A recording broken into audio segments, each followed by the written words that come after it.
I'm Kelsey from roughandtumblefarmhouse.com, and today we are going to talk about the basics of hay.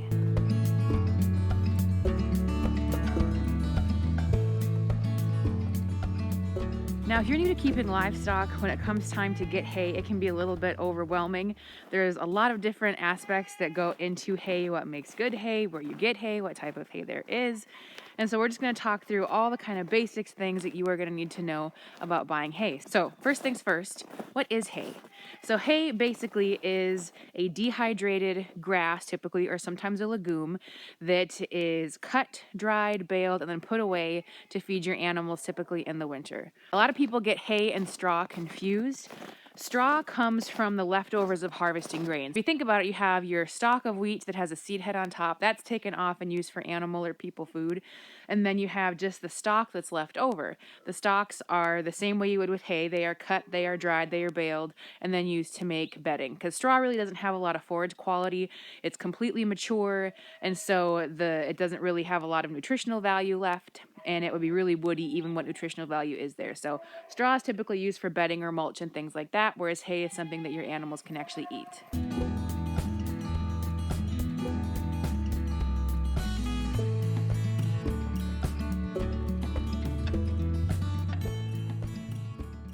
The next question is, what types of hay are there? What type of hay should you get for your animals? In terms of what you're going to get for your animals, that's really going to depend. So let's talk about first the types of hay there are.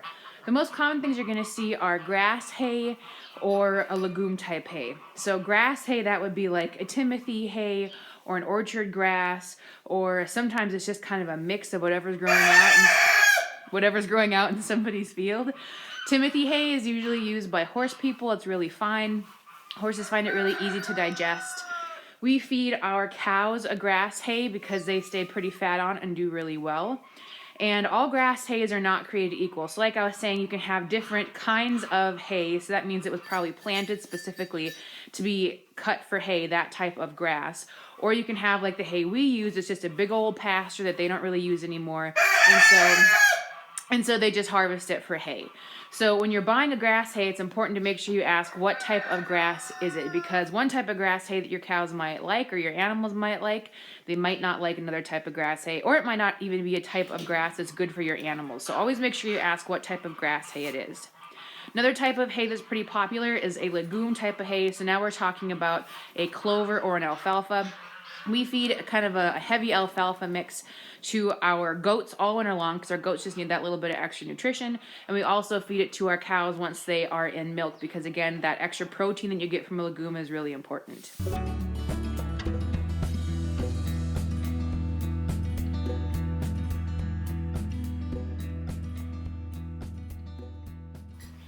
So what makes a good hay? How can you tell if hay is going to be any good for your animals? Well, you really want to use all your senses when it comes time to inspect some hay. So let's take a look at one of our bales that we have here.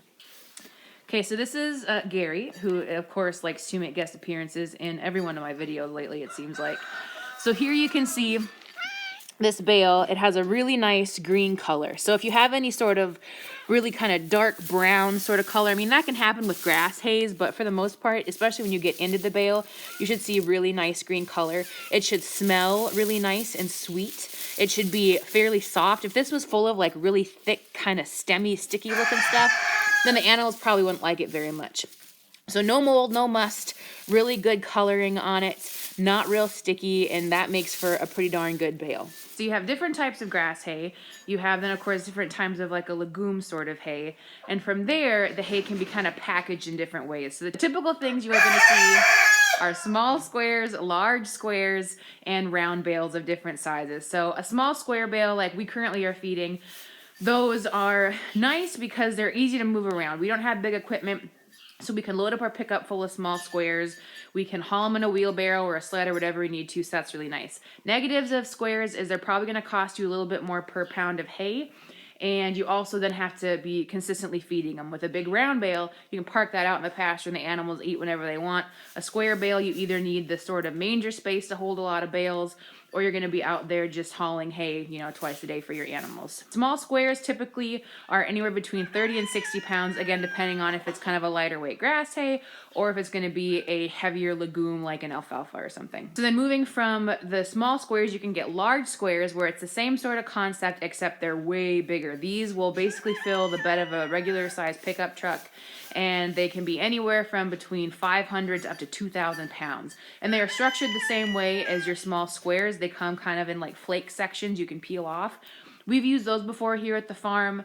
One of the negatives of those is that, again, you're going to need equipment to move it, or you can do like we do. We back our pickup into our shop. We tie a rope to the strong supports of the building, another rope around the bale, and you drive the pickup out from underneath it, and the bale plops down on the ground. So that's the way you can use those larger bales if you're kind of a smaller scale operation like us. Round bales, those are going to be really nice, but they're a little bit of a pain because you have to, again, have the equipment that can take them off of a pickup or whatever you're hauling them in with and then put them where you want them to be. So round bales, they typically run around anywhere between 500 pounds for the smaller ones up to a literal ton, 2,000 pounds for the bigger bales. Positive of round bales is that once you have it parked out in your pasture, you're not going to have to be feeding your animals. They can just go and get food as they want it. The negative, again, is being able to move them is really difficult.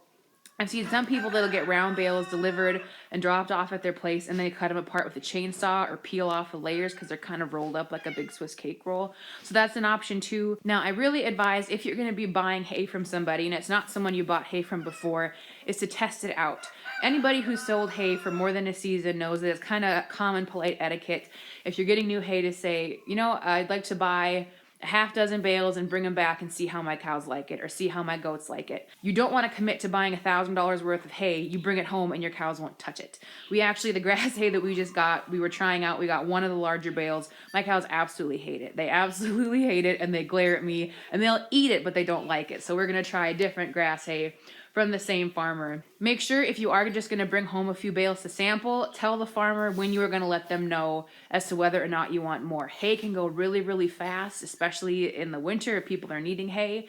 So let that farmer know, yep, we're going to bring it home, feed it to the cows tonight, see how they like it. I'll let you know tomorrow by noon if we'll take more. Because if you aren't on the ball with your hay, you might lose it. So this is the grass hay that I'm currently feeding the cows. It's just kind of in a big pile because I had to get it out of the pickup and we didn't have a whole lot of it left. But you can just see this here is kind of a thinner looking hay. It's pretty soft, but it may have been cut a little bit late, or it could just be a sort of grass that the cows really don't like. But this is what a grass hay looks like. You can see it's just a lot more light and a little more brown than that really good looking alfalfa bale we just had open. So how much are you going to have to pay for hay? That's really going to depend a lot on where you live, what time of year it is, what sort of hay that it is. That's all going to affect the price. So for us around here in Minnesota, when you buy hay kind of in the summer sometime, a small square is going to cost you anywhere between $5 and up to $8 I've seen. You can get a little bit cheaper if you kind of know a guy. We have friends that put up their hay, so we were able to get some small squares of grass for just $3, but that is really lucky and really cheap. Large round bales, you're looking at anywhere between $65 up to, I've seen, $225 for a round bale. Again, that depends on if it's a 500-pound bale or a 1,500-pound bale, if it's alfalfa, if it's grass. That's all going to change. You're also going to pay more for it if the hay is, of course, delivered. There's usually an extra charge for that. And with round bales, sometimes you see that people have wrapped bales. So they kind of basically shrink wrap the bales either individually, like big hunks of candy, or they wrap them in a big long tube of bales. Those sometimes might cost you a little bit more as well because they put in that extra effort and that extra material to keep it wrapped. So how do you store your hay? Just make sure your hay is dry. You want it in some sort of a shelter or covered with a big old silo tarp. Something to keep that hay out of any sort of moisture is ideal. Also, it's not a bad idea if you have something to put underneath your bales, like pallets or something. That'll help keep those bottom bales from getting moldy. That's something you might see when you're getting hay, is the bottom layer of hay sometimes gets mold on the bottom side that is touching the ground, but that's not uncommon. Where can you get hay? Best thing to do is ask people in your area who you know are already feeding livestock where they get their hay from. That's how we got our first hay connection. Craigslist is another good option, and Facebook Marketplace are all places that you can sometimes track down hay. What do the different types of hay cuttings mean? So when you see hay advertised, sometimes it'll say it's a first cutting or a second cutting or maybe even a third cutting. So your first cutting is going to happen usually sometime in early June. Then you can get another cutting in late July, early August, and sometimes depending on the weather, you might get a cutting in again towards the end of the summer. So your first cutting of hay is going to be fine. You can use it for eating. But that first cutting, it's all that spring rain, so it comes up kind of leggy. It's going to be a little bit weedier, so it's just not going to be quite as good a quality. Still perfectly fine. Your second cutting of hay is going to be a lot richer. It's going to be a little more nutrient dense. And your third cutting will kind of follow along with that second one being a little more nutrient dense. So you might expect to pay a little more for a second or third cutting than you would for a first cutting. When should you buy hay? As early in the summer as you can. Hay prices have a nasty habit of going up as the year goes on. So right now we are in the beginning of February, and if you want to buy hay right now and you haven't already put money down on it or set it aside, you're probably going to be paying a premium price for that hay. So I typically will reach out to the people we get hay from in June and say, we are looking for this many pounds of hay, and we would like to let you know that we are going to purchase that hay. Ideally, I would love to be able to buy all my hay up front for the winter, get it all to our place, and load it up in our shop so it's just there and ready to go. Unfortunately, we don't have that kind of money and can't pay for all of our hay up front. So typically we end up having to haul hay back and forth during the winter. Usually once or twice a month we have to go pick up some more bales. So that is a quick rundown on hay, how much it costs, where you can get it, the different sort of types, and some of the terminology around it. Hopefully this is helpful for you. If you have any more questions about hay, please go ahead and post in the comments. I'll be happy to answer them or do my best to direct you to someone who knows the answer if I don't. Thank you so much for watching. We appreciate it. If you like, subscribe. If you're already a subscriber, thank you so much. It means the world to us that you come and check out our little channel here in the videos that we post. You can always find a new video here every single week and 2 new blog posts over at the blog about farming, family food, and fortitude here at our Rough and Tumble farmhouse.